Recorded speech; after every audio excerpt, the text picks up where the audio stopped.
Last question number 12 বলেছে thyroid stimulating hormone TSH আর thyroxine যে hormone তাদের মধ্যে তিনটে পার্থক্য লিখতে। তাহলে অবশ্যই কিন্তু তিনটে কলাম করবি, বিষয় থাকবে একটা কলামে টিএসএইচ থাইরয়েড স্টিমুলেটিং হরমোন, আর একটা কলামে আমাদের কি থাইরক্সিন।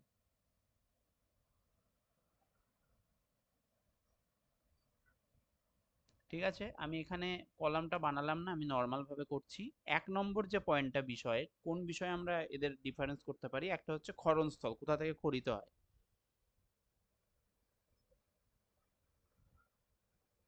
তো ক্ষরণস্থল টিএসএইচ যেটা, সেটা আমাদের কোথা থেকে ক্ষরিত হয় আমরা জানি, থাইরয়েড স্টিমুলেটিং হরমোন আমাদের অগ্র পিটুইটারি থেকে। ঠিক, অগ্র পিটুইটারি থেকে ক্ষরিত হয়।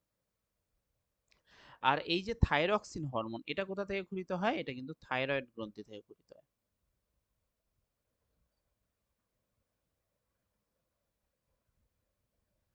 আচ্ছা, দেন সেকেন্ড পয়েন্ট যেটা দিয়ে আমরা এটা ডিফারেন্স করতে পারি, সেটা হচ্ছে এদের রাসায়নিক প্রকৃতি। কেমিক্যালি এরা কি ধরনের হয়। তো রাসায়নিক প্রকৃতি যেটা, সেটা টিএসএইচ এর ক্ষেত্রে আমরা কি জানি, টিএসএইচ হচ্ছে গ্লাইকোপ্রোটিন।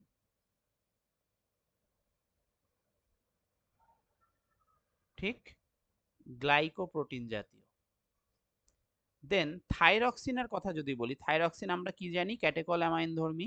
তো অ্যামাইন ধর্মী লিখতে পারিস, বা ক্যাটেকল অ্যামাইন ধর্মীও লিখতে পারিস।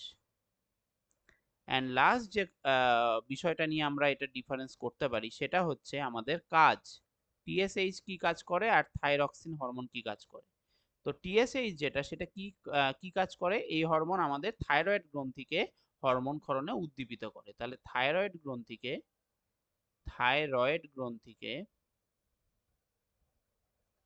থাইরক্সিন হরমোন ক্ষরণে উদ্দীপিত করে।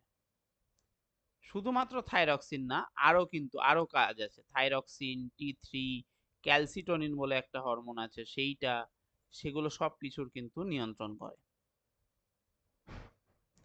হরমোন ক্ষরণে উদ্দীপনা জায়গায়, ঠিক আছে, উদ্দীপ্ত করে। আর থাইরক্সিনের কাজ যদি বলি, তাহলে আমরা কি জানি, থাইরক্সিনের অনেক রকম কাজ আছে, যেমন বিপাক কাজ, মেটাবলিক অ্যাক্টিভিটি। ঠিক, দেন হৃদস্পন্দন নিয়ন্ত্রণ,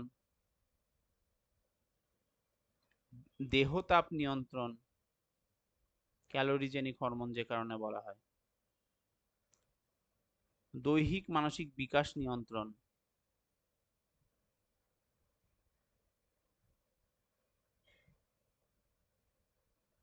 ঠিক আছে, এই সকল কাজগুলো কিন্তু আমার থাইরক্সিন হরমোন করে। তাহলে এইভাবে কিন্তু তোদের ডিফারেন্স লিখতে হবে, অবশ্যই কিন্তু এইরকম ভাবে তিনটে কলাম বানাতে হবে। দুটো কলামে শুধুমাত্র যাদের মধ্যে পার্থক্য দিয়েছে সেটুকু লিখলে হবে না, বিষয়টা অবশ্যই রাখতে হবে, যে যে বিষয়ের ওপর তোরা ডিফারেন্সটা বানাচ্ছিস। তো সবাইকে থ্যাংক ইউ।